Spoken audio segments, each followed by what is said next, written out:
u pelong ifi wa fin kendria konstitusi. Pi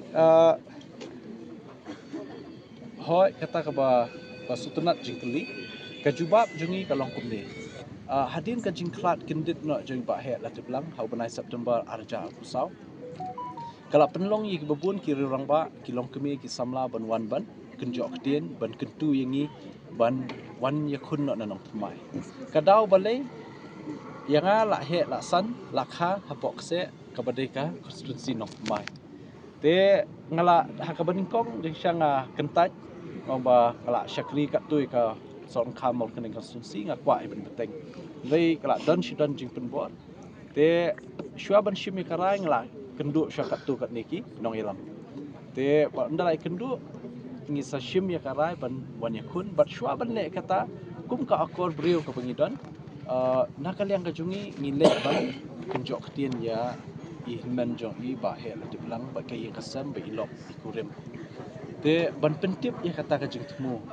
bat ya kata jing pesno bat ka baso tenat ban nakal yang kayeng jong ba he la diblang ki pediang ya kani bat ki kerku kedok bat ki ajing kershan kata hi ka bangasno ba ngayok mensim ban shift shenation of mai ladam dei ba kerku kedok kayeng ba he la diblang atrai nganam kwa ban yele persya lada dangdan lima i mentoi hi ban yele nama film job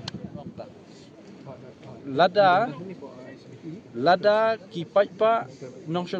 Nagaland Eastern Nagaland ki Belakdon ya ka article 371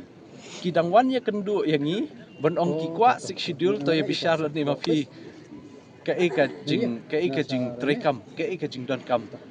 le si ka bakhambiang namenta ban sinsyar khadar hapok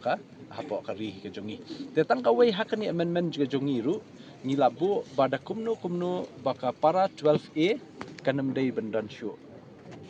namar balai namar khnang ba ngin sung thu ke ai kata ka subject jong ka district council bangin sinai ke ai ka subject jong state kani banam dan juga jinge tengku